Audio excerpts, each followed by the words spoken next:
A partir de agora, no programa Maranata, você ouve a Hora da Palavra.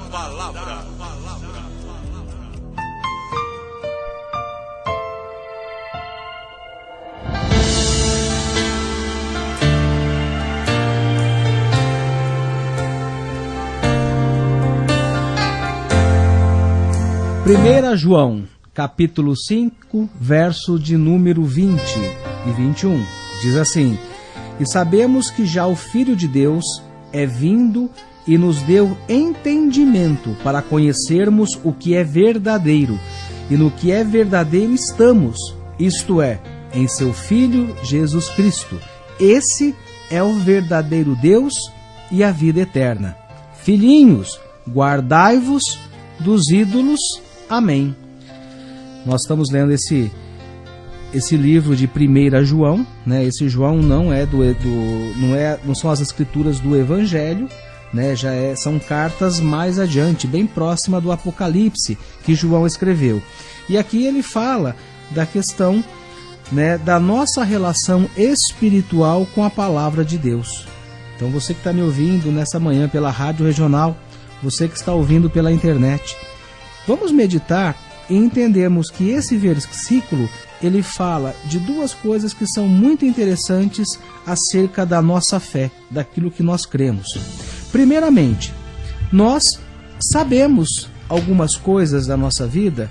Vou exemplificar de uma maneira muito simples e bem infantil, vamos dizer assim. Vamos supor que alguém diga assim: olha, você não encoste nesses dois fios, você não coloque as mãos nesse fio, porque você pode tomar um choque muito grande. Então tem duas formas de você entender isso e aceitar essa informação. Ou você acredita que realmente você pode tomar um choque, ou você tenta na prática, você coloca a mão para testar, para comprovar que realmente você vai ser impactado por um choque. Então você ouve falar, aceita, guarda essa informação e crê que ela é verdadeira, ou você pode comprová-la com as suas próprias mãos para ver se aquilo que foi dito é verdadeiramente real. E aqui é isso que o livro de João está falando. Ele está dizendo que Jesus Cristo é o Filho de Deus. E ele coloca isso de uma maneira tão veemente que ele nos convida a entender que Deus, na sua infinita grandeza, na sua infinita sabedoria, no seu infinito conhecimento, criou toda essa condição a qual nós vivemos. A palavra de Deus, quando nós vamos observar lá no Velho Testamento, vai dizer assim que o Senhor, ele criou todas as coisas. Ele vai dizer que o Senhor, além de criar, ele formou todas as coisas. E após formar, o Senhor firmou, ele deu funcionamento à dinâmica planetária, a qual nós, seres humanos, fazemos parte dessa.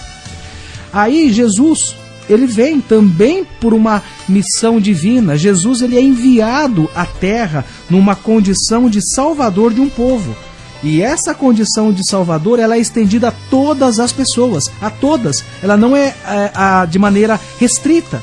Todos aqueles que recebem, todos aqueles que têm acesso à palavra, todos aqueles que têm acesso ao conhecimento, recebem Jesus como Filho de Deus e como único legítimo Salvador. Esse é o princípio maior do cristianismo. E isso ele é motivado pela nossa fé. Porque Jesus, ele está presente na nossa vida há mais de 2000 anos. Mas nós não temos o contato, nós não conhecemos Jesus como um homem carnal, como ele esteve aqui há 2000 anos atrás. Mas nós temos a oportunidade de conhecermos Jesus mediante o legado, mediante o Espírito Santo que ele deixou no meio de nós. Essa é a condição espiritual que nos eleva na condição de filhos de Deus. E quando essa palavra ela é nos colocada, ele vai fazer uma reflexão muito forte de maneira imperativa. Ele vai dizer assim no último versículo do livro: Filhinhos, afastai-vos, guardai-vos dos ídolos. Não permiti que os ídolos entrem na sua vida e ocupe algo que é divino, que é algo que é celestial. Então talvez você esteja me ouvindo e pergunte e questione: o que é um ídolo? O que é um ídolo que o João aqui está dizendo para que nós fiquemos guardados, que nós não aceitemos esse como parte da nossa vida? Ídolo é tudo aquilo que tira de nós a condição de estarmos conectados a Deus. A condição de idolatria que é colocado nessa palavra está relacionado que tudo aquilo que é materializado e substitui a presença do Espírito Santo de Deus. Porque quando Jesus anunciava aos seus apóstolos, dizendo assim, olha, eu vou morrer, eu vou para o Pai. Talvez eles não entendiam isso. E aí Jesus ele falava assim, mas quando eu for para o Pai, não se preocupem, porque a minha morte faz parte de um plano de salvação divino. A minha morte tem um propósito maior. E quando eu morrer e for para o Pai, o Espírito Santo Consolador estará no meio de vós. O Espírito Santo Consolador, ele é onisciente, ele é onipresente, ele está em todos os lugares dessa terra e a glória de Deus acompanha por onde ele estiver. A idolatria, a qual aqui João faz menção, é tudo aquilo que muitas vezes os seres humanos fazem com as próprias mãos, ou às vezes criando dogmas, criando artefatos que tira o Espírito Santo de nós, porque nós colocamos a nossa fé naquilo que é materializado. E isso compromete a nossa relação com Deus e com o Espírito Santo, porque nada neste mundo pode substituir a ligação espiritual que há conosco aqui nessa terra com o Pai que estás no céu. A nossa ligação com Deus, ela é espiritual.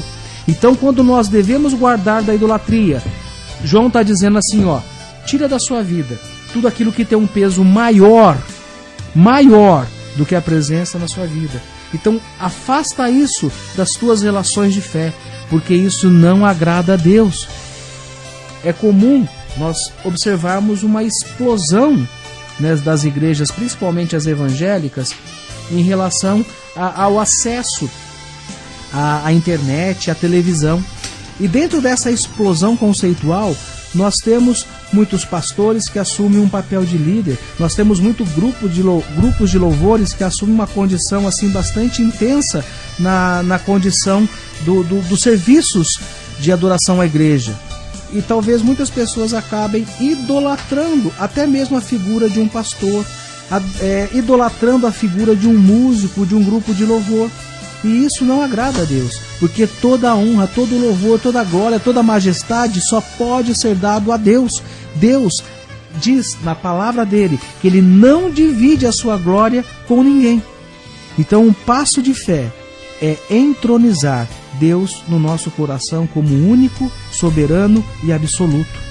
E que tudo aquilo que pode ocupar o lugar de Deus na tua vida seja guardado ao lado, que isso não venha interferir, porque isso não lhe faz bem, isso não lhe ajuda no crescimento espiritual e muitas vezes pode trazer coisas que não são boas, não são agradáveis em relação à tua condição de vida eterna. Que você possa ficar com essa palavra, que você possa refletir nessa palavra, é o que nós desejamos, é o que nós te abençoamos, em nome de Jesus.